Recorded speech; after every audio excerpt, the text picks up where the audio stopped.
우리 하나님이여 광대하시고 능하시고 두려우시며 언약과 인자하심을 지키시는 하나님이여 우리와 우리 왕들과 방백들과 제사장들과 선자들과 조상들과 주의 모든 백성이 앗수르 왕들의 때로부터 오늘까지 당한 모든 환난을 이제 작게 여기지 마옵소서.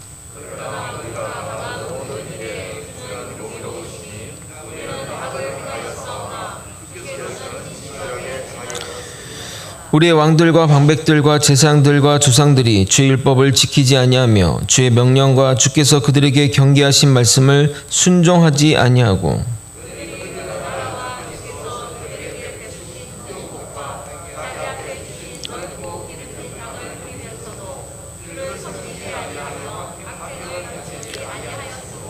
우리가 어느 날 종이 되었는데 곧 주께서 우리 조상들에게 주사 그것의 열매를 먹고 그것의 아름다운 소산을 누리게 하신 땅에서 우리가 종이 되었나이다.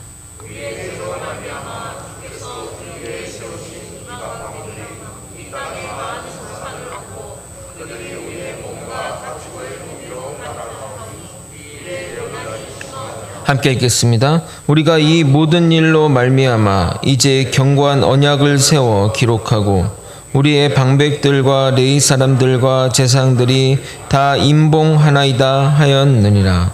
아멘. 지난주 말씀을 조금 정리하고 오늘 또 본문을 나아가도록 하겠습니다. 이스라엘 백성들은 예배 가운데 찬양으로 그들의 지난날의 가오와 또 하나님의 한량없는 은혜를 노래하였습니다. 한쪽에서는 끊임없이 반역하고 또 범죄를 벌이고 또 한쪽에서는 죄로 인해 징계를 받아 고통스러워하고 또 한쪽에서는 고통으로 인해 용서를 구하고 손들고 나오는 자녀들을 주님은 받아주십니다. 반복되는 죄악과 반복되는 반역에도 불구하고 하나님은 여전히 그들을 용서하시고 받아주시고 회복시켜 주셨습니다. 왜냐하면 그들은 하나님의 자녀이기 때문입니다. 주님을 믿음으로 받는 가장 큰 축복이 하나님의 자녀된 축복이라고 말씀드렸습니다. 그 어떤 복과도 비교할 수 없는 축복이 우리를 자녀 삼아주신 축복에 있습니다. 그러나 우리는 그 가치를 또 그 의미를 잘 이해하지 못합니다. 하나님이 날 위해 무언가를 해주었을 때 또는 내 기도를 들어주었을 때 또는 내 환경이 나아지거나 좋아지게 되면 그때서야 감사하다고 말합니다. 그러나 우리가 하나님이 우리를 자녀 삼아주신 그 의미를 깨닫고 우리가 어떤 상황 가운데 우리가 하나님의 자녀가 되었는지를 알게 된다면 하나님의 그 크신 은혜를 깨닫고 경험하게 될 것입니다. 물론 이것은 지식으로 깨달을 문제가 아닙니다. 성령님이 역사하셔야만 가능한 일입니다. 만약 이 감격이 없다면, 여러분 가운데 이 은혜가 아직 모른다면 여러분에게 하나의 방법을 알려드리도록 하겠습니다. 여러분이 좀 시간을 내서 또 골방에 좀 앉아 또는 예배당에 앉아 주님의 말씀을 묵상하면서 하나님을 아버지, 아버지, 아버지라고 계속 한번 불러보시길 바랍니다. 하나님을 생각하면서 그렇게 아버지, 아버지 부르시면 가슴 속에서 올라오는 그 뜨거움을 느끼실 것입니다. 제가 과거에 수련회를 인도하면서 청년들에게 이렇게 기도하자고 했는데 정말 거의 모든 청년들이 통곡할 정도로 성령 충만함을 느꼈습니다. 주님과 독대하는 시간을 가지라는 의미이니 방법적으로는 접근하지 마시고 하나님을 갈망하는 마음으로 한번 시간 내서 기도해 보면 좋을 것 같습니다. 우리에게 주어진 이 자녀 삼아주심이 어떤 상황 가운데 일어난 일인지 새벽 예배 때의 예화를 중심으로 설명해 보도록 하겠습니다. 오늘은 그 사람들의 심정적인 부분을 접근해 보도록 하겠습니다. 손양원 목사님의 두 아들 동선과 동인은 여수순천 반란 사건 때 공산주의 사상에 물든 반란군 안재선에 의해 친미 예수정이라는 이유로 총살형을 받아 죽게 되었습니다. 이후 반란 사건이 제압당하고 안재선이 체포되어 사형당하게 되었으나 손양원 목사님은 그를 구명하였고 그래서 사명받지 않게 했으며 더 나아가 그를 자신의 양아들로 삼았습니다. 손양원 목사님은 그렇다고 할지라도 그를 양아들로 그 목사님의 사모는 정말 무슨 죄입니까? 매일 그 양자를 보면 자신의 목숨 같은 아이들이 죽었은 것이 생각이 날 텐데 말입니다. 안 보면 그래도 참을 수 있을 텐데 어떻게 매일 그들을 볼 수 있겠냐 이 말입니다. 또한 오빠들의 동생들은 어떻게 그 원수를 오빠라고 생각할 수 있겠습니까? 장단컨대 여기 계신 어느 누구도 그것을 감당하실 분은 없으실 것입니다. 잘해야 용서는 했을 것입니다. 그리고 더 용기 내서 탄원서 정도는 냈을 수 있을 것입니다. 그러나 그를 양자로 삼는 것은 불가능한 일입니다. 손양원 목사님 이야기는 세계 교회에 알려져서 외국 목사님들의 예배 때 예화로 쓰일 정도로 감동을 주고 있습니다. 손양원 목사님의 이 별명이 사랑의 원자탄인데 일반 폭탄으로는 비교할 수가 없어서 원자탄이라고 하는 겁니다. 그런데 우리 모두는 이러한 원자탄, 사랑의 원자탄을 하나님으로부터 맞은 자들입니다. 안재성과 같이 우리도 원수의 자식인데 하나님의 한량없는 은혜로 우리를 그분의 자녀로 삼아 주셨습니다. 물론 안재성은 바라지도 않고 생각하지도 못했을 것입니다. 하지만 안재성은 평생 그 부모를 볼 때마다 그 동생을 볼 때마다 생각이 날 것입니다. 우리 또한 예수님의 십자가를 볼 때마다 내가 누리는 이 은혜가 무엇인지 깨달아야 할 것입니다. 느헤미야 9장 6절부터 31절까지는 역사 속에서 하나님이 우리에게 베푸신 은혜를 이스라엘 백성이 찬양의 형식으로 고백하였습니다. 오늘 읽은 32절부터 38절까지는 이스라엘을 대표하여 레위인들이 하나님께 올려드리는 기도입니다. 두 부분의 글의 형식이 비슷하나 위에는 찬양으로 분류하고 아랫부분은 기도로 분류하는 것은 내용 때문입니다. 윗부분은 우리의 죄악에도 불구하고 하나님이 베풀어진 은혜를 찬양한 것이라면 아랫부분은 그 가운데 간구의 내용이 담겨 있기 때문입니다. 오늘 레위인들이 하나님께 올려진 기도를 통해 그들이 죄악을 바라보는 그 관점과 그러한 하나님의 징계에도 불구하고 하나님을 어떻게 바라보는지 한번 이야기 나눠보도록 하겠습니다. 레위인들은 기도를 시작하며 하나님은 위대하시며 능력이 많으시고 우리에게 두려운 분이지만 사랑의 계약을 신실하게 지키는 분이심을 강조합니다. 제가 느헤미야 강의 1장 강의 때 느헤미야 기도편에서 말씀드렸지만 하나님을 어떻게 부르냐가 그 기도의 내용이 결정된다고 말씀드렸습니다. 시험을 잘 보기 원한다면 지혜가 충만하신 하나님, 회개하거나 죄를 고백할 때는 긍휼과 용서가 많으신 하나님, 비참한 심정과 갈급한 마음으로 기도할 때는 상한 갈대를 꺾지 않은 하나님, 환난과 고난 중에 성도의 기도를, 우리의 기도를 들으시고 우리의 고난을 눈을 감지 않으신 하나님 등등 이런 식으로 그 하나님을 불러가며 기도한다고 말씀드렸습니다. 기도가 정해진 형식이 있는 것은 아니지만 우리가 기도하는 대상을 생각하며 단어 하나하나 정말 신중하게 써야 할 것입니다. 여러분이 정말 가고 싶은 회사가 있고 그리고 그 회사에 그 이력서가 합격하여 그 CEO와 면접을 한다고 생각해 보십시오. 그러면 여러분이 평소 쓰는 대로, 평소 어떤 하는 대로 마음대로 이야기할 사람은 없을 것입니다. 단어 하나하나 신중하게 사용할 것이고 최대한 자신을 감추고 좋은 모습으로 자신을 포장하려고 노력할 것입니다. 하물며 온 백성을 대표하여 하나님께 기도하는데 아무렇게나 기도해서는 되겠냐 이 말입니다. 물론 개인적으로 드리는 사적인 기도의 형식은 약간 자유롭게 하면서 마음을 통하는 기도를 하는 것이 중요하지만 민족을 대표해서 하는 기도는 단어 하나하나 고민해서 기도하는 것이 당연한 것입니다. 저는 교회 대표 기도도 그렇게 해야 한다고 생각합니다. 기도를 적어서 여러 번 읽어보고 묵상하고 생각하고 연습하고 기도해야 합니다. 외워서 하는 분은 상관없지만 원고 없이 즉흥적으로 하는 기도는 지양하시고 기도문을 적어서 하시기를 부탁드립니다. 저는 설교도 그렇다고 생각합니다. 제가 설교문이 없이 설교를 할 수 있을까요? 없을까요? 할 수 있습니다. 제가 성경 공부 인도할 때 보시면 압니다. 원고 없이 목록만 보고 성경 공부를 1시간, 2시간 인도해 갑니다. 설교도 그렇게 할 수 있지만 그렇게 하고 싶지 않습니다. 원고 없이 하면 하지 말아야 할 말들이나 군더더기 말을 하게 되거나 표현하고 싶은 단어가 생략되거나 또는 다르게 표현되고 무엇보다 정해진 시간보다 길게 하게 됩니다. 그건 안 되겠죠, 여러분?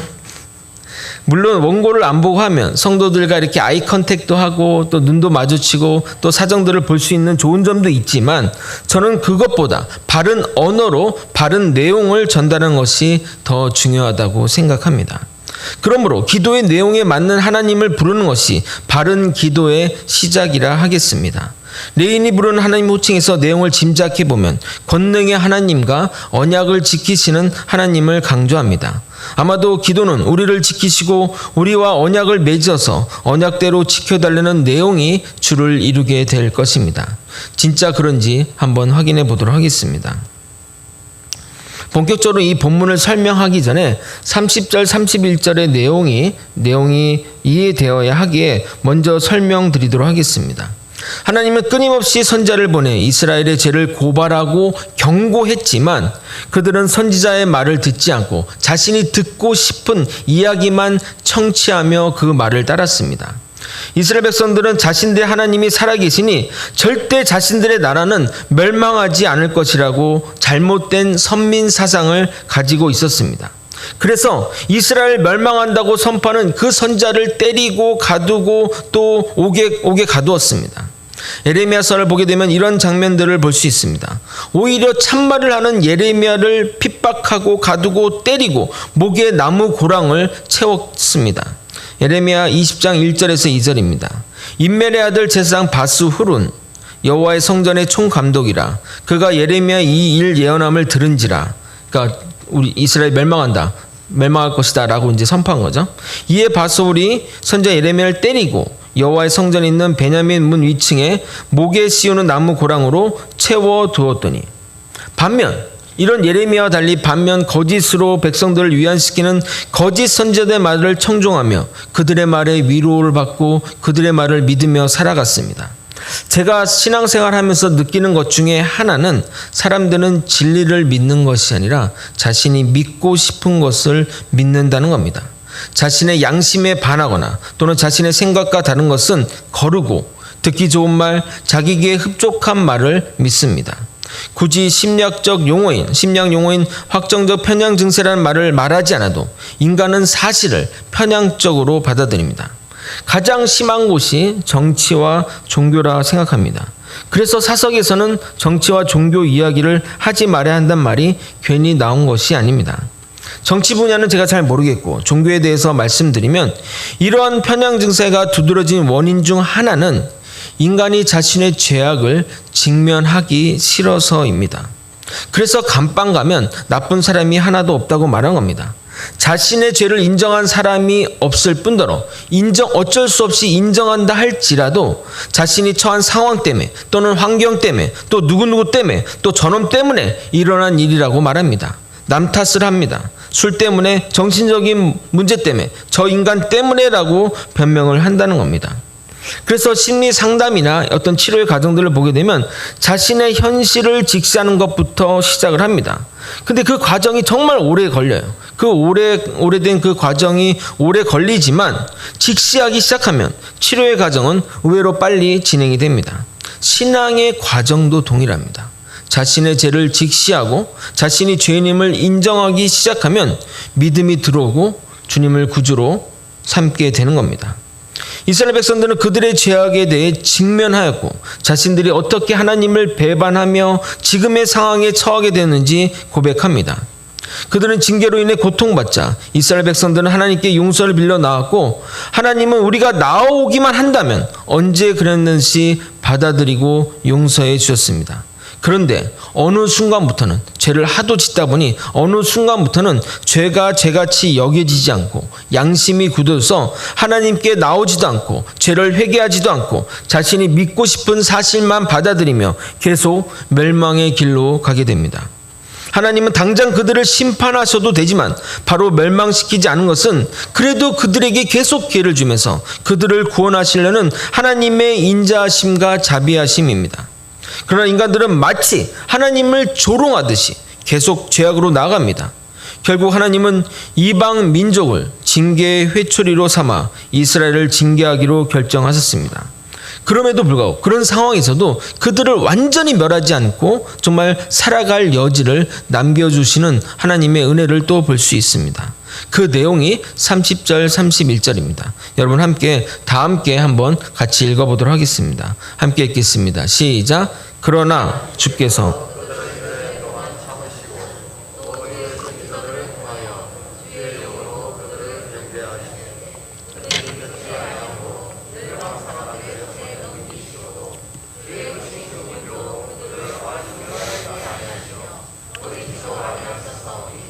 주는 은혜로우시고 불쌍히 여기시는 하나님이심이니이다. 그러니까 이 고백을 끝으로 이제 기도의 강구가 본격적으로 시작이 됩니다. 32절 하반부를 읽어드리도록 하겠습니다. 우리와 우리 왕들의 방백들과 제상들과 선자들과 조상들과 주의 모든 백성이 아수르 왕들의 때로부터 오늘까지 당한 모든 환난을 이제 작게 여기지 마옵소서. 그들이 아수르 왕들의 때를 환난의 시작의 때로 잡은 이유는 이때부터 하나님이 이스라엘에 대한 그 심판이 본격적으로 되기 때문입니다. 계속된 경고에도 이스라엘은 돌아오지 않았고 결국 BC 722년에 북이스라엘이 아수르에 의해 멸망을 당하게 됩니다. 아수르의 멸망을 보면서 정말 남유다는 정신을 차릴 줄 알았는데 히스기야 왕 때나 요시야 왕 때를 제외하고 요시야 왕 때 잠시 정신을 차리나 여전히 죄악 가운데 머물러 주님께 돌아오지 않았고 결국 BC 586년 남유다도 바벨론에 의해 멸망을 당하면서 끔찍한 학살과 또 포로로 끌려가는 비참한 상황을 경험하게 된 것입니다. 그러면서 그들이 강구하는 말 중에 이렇게 표현합니다. 우리가 오늘까지 당한 환난을 이제 작게 여기지 마옵소서입니다. 어찌 보면 이 말을 잘 보면 좀 약간 정신을 못 차린 것 아닌가라는 것처럼 느껴집니다. 죄를 용서해달라고 하는 죄인이 재판관에게 가서 제가 지금 고생한 만큼 고생했습니다. 충분히 벌받았으니 용서해 주세요 라고 말했다는 겁니다. 하지만 이어지는 33절을 보게 되면 그들의 진실하게 회개한 마음을 느낄 수 있습니다. 그들은 자신이 당하는 이 고난이 적지 않다고 말하면서 결국 그 원인을 다른 곳에 돌리지 않고 받아야 할 벌을 받았다고 고백하기 때문입니다. 33절 중요하니까 같이 한번 읽어보도록 하겠습니다. 함께 읽겠습니다. 시작. 그러나 우리가 당한 모든 일에 주는 공의로우시니 우리는 악을 행하였으나 주께서는 진실하게 행하셨나이다. 우리는 악을 행하였고 하나님은 공의로우시고 진실하게 행하였으니 지금 당하는 이 고난에 대해 아무런 불만이 없다고 당할 죄를 받았다고 고백하는 겁니다. 여러분, 이 고백이 정말 쉬운 고백인 것 같습니까? 그렇지 않습니다. 인간들은 자신이 지은 죄악은 또 죄악이지만 그것에 대한 징계는 별개라고 생각합니다. 죄악에 대한 징계이니 징계를 받으면서 그것을 당연하다고 생각할 사람이 있습니까? 나는 죄를 받아 마땅한 사람이라고 생각할 사람이 있느냐 말입니다. 인간의 이 죄의 역사는 정말 뿌리가 깊습니다. 창조 때부터 거슬러 올라갑니다. 아담과 하와가 선악과를 먹을 때 먼저 하와가 뱀의 유혹을 받았지만 그 자리에 아담이 그 자리에 없었을까요? 어디 일하다 왔는데 그냥 하와가 선악과를 주니까 얼떨결에 먹은 것일까요? 아닙니다. 그들은 함께 그 자리에 있었습니다.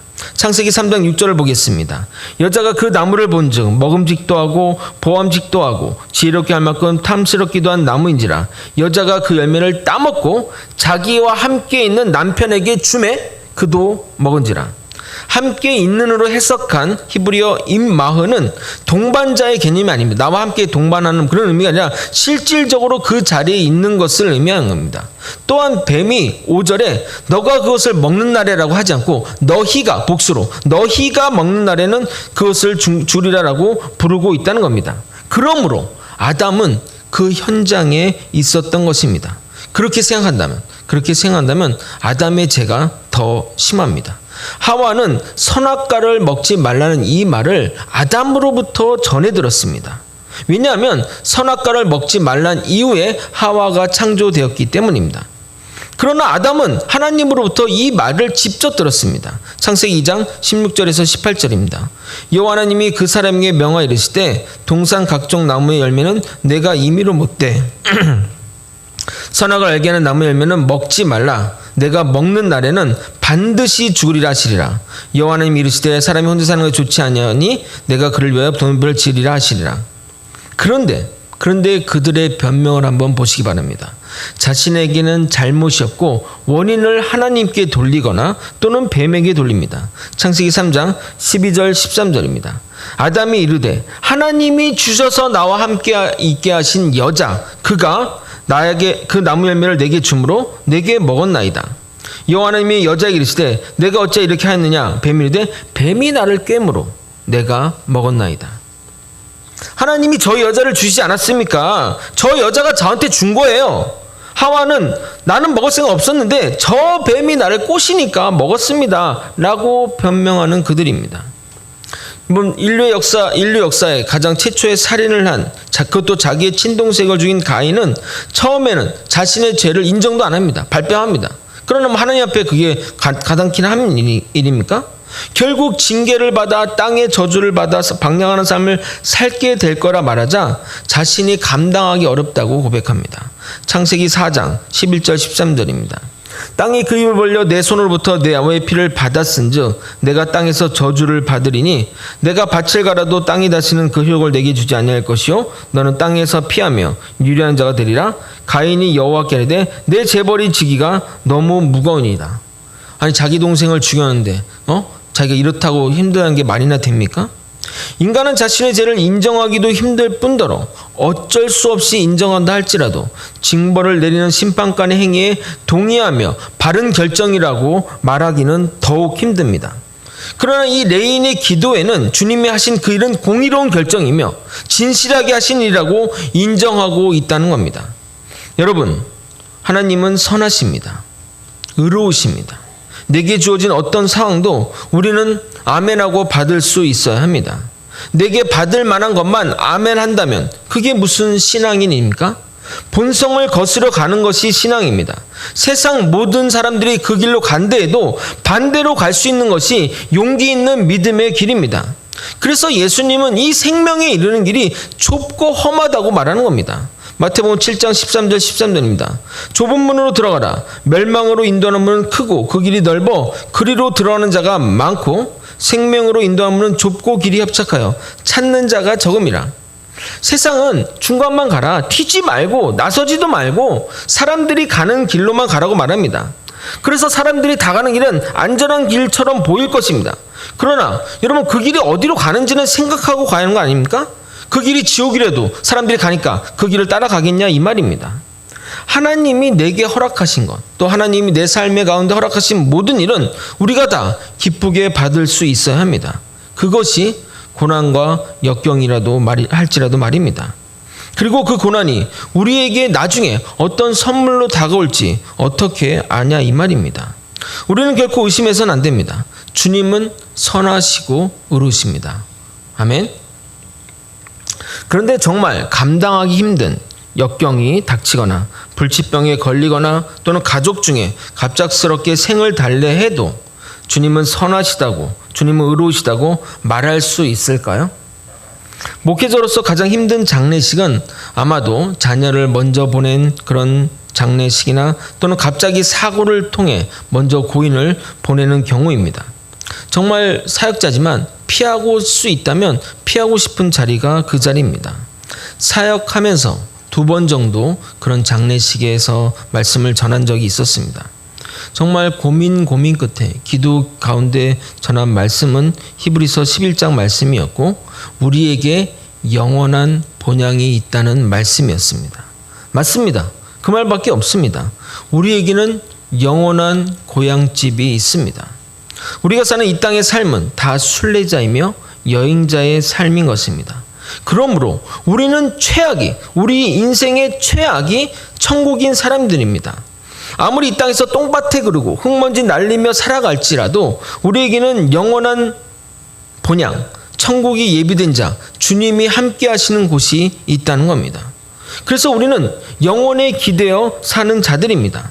우리의 시작과 중간이 어떠할지라도 결론이 선한 결론이기에 주님은 선하시다고 고백할 수밖에 없는 것입니다. 우리 성도 여러분, 정말 이 사실을 잊지 않았으면 좋겠습니다. 이어서 이스라엘 백성들은 자신들이 어떠한 죄를 지었는지 반복적으로 고백하고 있습니다. 34절을 읽겠습니다. 우리의 왕들과 방백들과 제사장들과 조상들이 주의 율법을 지키지 아니하며 주의 명령과 주께서 그들에게 경계하신 말씀을 순종하지 아니하고, 먼저 그들은 이스라엘의 지도자부터 말씀에 순종하지 않았음을 고백합니다. 이런 모든 죄악은 지도자의 잘못으로부터 비롯됩니다. 성경 레위기 제사 제도를 보게 되면 하나님은 일반 사람들의 이 죄들보다 지도자의 잘못에 대해 더 큰 죄값을 묻습니다. 왜냐하면 이 지도자의 잘못은 자신의 잘못으로 끝나는 것이 아니라 수많은 사람들을 넘어뜨리기 때문입니다. 그러기에 자고로 지도자는 높은 도덕적 기준을 가지고 살아야 합니다. 또한 성경에 보게 되면 지도자의 잘못으로 온 백성이 징계를 받는 장면도 나옵니다. 하나님은 지도자와 우리를 하나의 공동체로 본 것입니다. 그래서 지도의 잘못이 우리의 잘못이고 우리의 잘못을 지도자가 책임지는 것입니다. 우리가 나라와 민족을 위해 기도해야 하는 이유가 여기에 있습니다. 올해 대통령 선거가 있는데 그것을 놓고도 우리는 기도해야 됩니다. 누가 되는 것으로 기도하기보다는 바른 지도자, 중심이 있는 지도자, 백성과 하나님을 두려워하는 지도자가 당선되도록 기도해야 합니다. 가끔 누구를 뽑으라고 말하는 목회자가 있는데 결코 바람직하지 않습니다. 인간은 누구나 죄인입니다. 누가 낫고 덜하고가 없습니다. 가장 확실한 기도는 누가 뽑히더라도 주님을 경외하는 자가 되었으면 좋겠다는 기도입니다. 그러려면 우리 기독교와 교회가 힘을 가져야 됩니다. 신앙이 없는 사람이 주님을 경외할 수 있겠습니까? 없습니다. 그러나 교회가 바른 모습으로 서 있고 대사회적인 영향력이 있다면 정치인은 표를 먹고 사는 사람들이라 기독교를 무시 못할 것입니다. 그로 인해 하나님을 경외하는 효과를 누리게 될 것입니다. 지도자들부터 모든 백성이 이르기까지 주의 율법을 지키지 않았고 말씀에 순종하지 않았습니다. 하나님이 그들에게 베푸신 큰 복과 하나님이 주신 기름진 땅에서 풍요를 누리면서 주님을 섬기지 않고 악을 그치지 않았습니다. 결국 이러한 죄 때문에 하나님이 주신 땅에서 주인처럼 살다가 종이 되어 살게 된 것입니다. 36절 함께 읽도록 하겠습니다. 함께 읽겠습니다. 시작. 우리가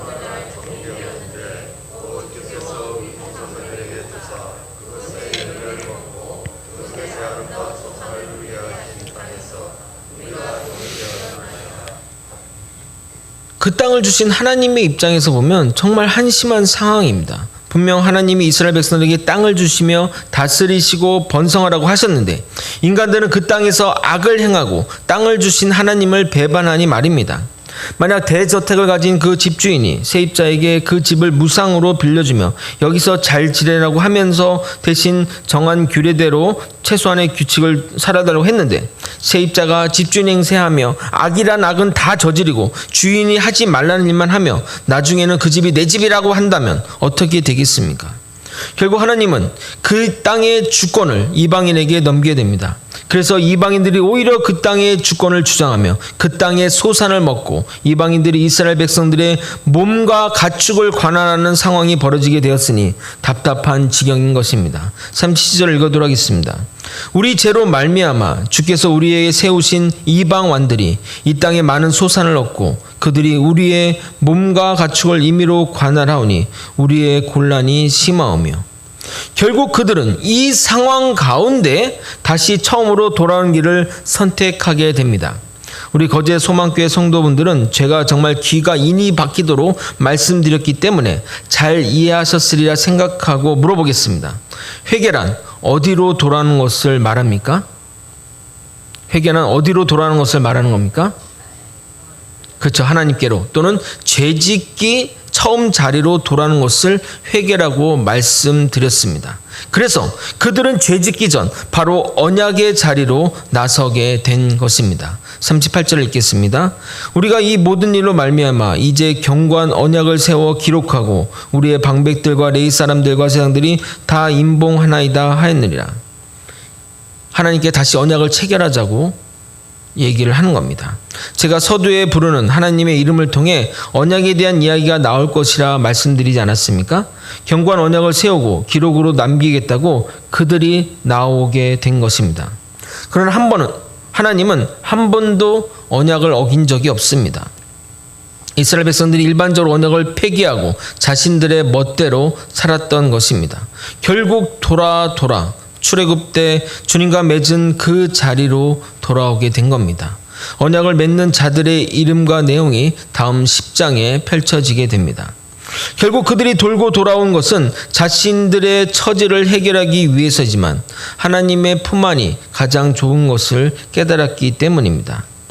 집단하면 고생임을 여러 가지를 통해 경험하고 인젠 하나님의 품으로 돌아와 스스로 하나님과 언약을 다시 맺으려고 합니다. 사실 우리 모두도 이러한 경험들을 다 하시지 않았습니까? 여러분 정말 세상에서 돌다가 결국에는 이때서야 하나님께 나오지 않았냐 이 말입니다. 여러분의 가족 중에는 아직도 세상을 헤매는 분들이 있으실 것입니다. 그들을 보면 무엇이 좋다고 저렇게 세상에 나가서 저렇게 험하게 사는지 안타까우실 것입니다. 사실 교회를 안 나오고 또 주님을 벗어나면 잠시는 정말 좋습니다. 주일날 교회 갈 필요도 없고 친구들 만나 술 먹고 세상 사람들처럼 맘대로 사는 것이 좋아 보입니다. 하지만 그 길은 멸망의 길이요 나를 망치는 길임을 뒤늦게 깨닫게 됩니다. 너무 늦게 깨달아 안타깝기도 하고 죽을 때까지 모르고 죽는 이들을 보면 안타까움이 넘어 속이 탈 지경에 이르기도 합니다. 얼마나 더 깨져야, 얼마나 더 험한 인생을 살아야 깨닫게 될까 걱정입니다. 그러나 여러분, 스스로 깨닫는 데는 너무나 오랜 시간이 걸립니다. 여러분이 꼭 자녀들에게, 친지들에게, 가족들에게, 친구들에게 끊임없이 이야기를 하셔야 됩니다.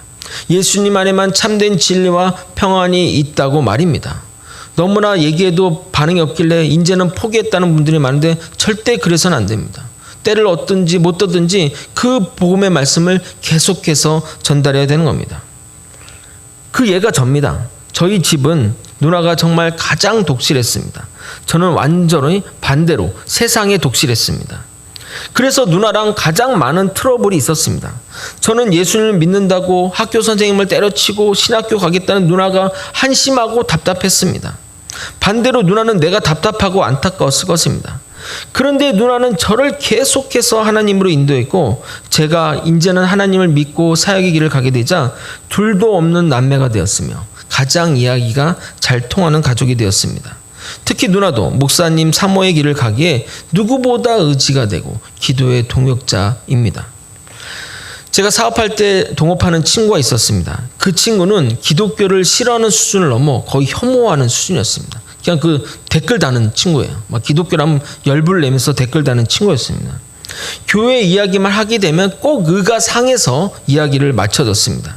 당연히 그 친구를 전도하려 했지만 매번 거절당했습니다. 제가 잘 나가는 사업을 그만두고 신학교를 간다 하니 이해하지 못할 뿐더러 한심하다고 생각했습니다.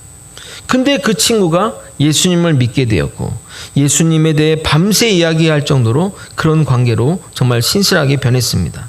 물론 암에 걸린 것이 하나님을 만나게 된 계기가 되었지만 나중에는 정말 믿음이 성장하여 이렇게까지 고백했습니다. 내가 암에 걸리지 않았다면 하나님을 만났을까? 나는 아니라고 본다. 암에 걸려 하나님을 만나게 되었기 때문에 이 병이 걸린 것도 감사하다고 말했습니다. 자신에게 주어진 고난을 감사함으로 받아들일 것입니다. 그것이 그 친구의 유언이 되었습니다. 여러분, 전도는 그 사람만을 위한 것이 아닙니다. 전도하는 그 사람에게도 더할 나위 없는 큰 기쁨과 축복이 있습니다. 여러분 정말 주변 사람들을 전도하기를 꼭 소망합니다. 말씀을 정리하겠습니다. 이스라엘 백성들은 주님께 올려드리는 기도 가운데 그들의 지난날의 잘못과 죄악을 회개했습니다. 이스라엘 백성들은 세상에서 치이고 고생하다 보니 결국 하나님 품 안이 가장 좋은 곳임을, 행복한 곳임을 깨닫게 되었습니다. 그 당시는 하나님이 자신들을 옥죄는 것 같고 하나님 율법대로 사는 것이 너무나 힘든 것 같아서 하나님 품 안을 벗어나면 자유가 있고 행복이 있을 줄 알았는데 오히려 자유는커녕 종이 되었고 행복할 줄 알았는데 고생과 불행만 존재함을 깨닫게 된 것입니다. 결국 그들은 처음의 자리, 이 언약의 자리로 나아가게 된 것입니다. 출애굽 백성들이 하나님과 언약을 체결했으나 그 이후 언약을 스스로 지키지 않아 파기되었으나 출바벨론한 이 백성들이 출애굽 때 약정한 언약을 다시 세우고자 주님께 강구하며 나온 것입니다. 그들은 자신의 죄악을 인정할 뿐만 아니라 그런 징벌을 내리신 하나님이 공의롭고 진실되다고 고백할 지경까지 이르게 된 겁니다. 맞습니다. 하나님은 선하시고 의로우시며 완전하십니다. 우리는 그분을 인정하며 그분의 선하심과 공의로우심을 인정하며 고백해야 합니다. 내가 어떤 환경에 처할지라도, 내가 어떤 상황에 처할지라도, 또 내가 어떤 상황에 거쳐서 이 자리에 서 있다 할지라도 말입니다. 주님께 영광과 찬양만 올려드리는 저와 여러분이 되시길 예수님의 이름으로 소망합니다. 우리 함께 찬양하시겠습니다. 익숙하지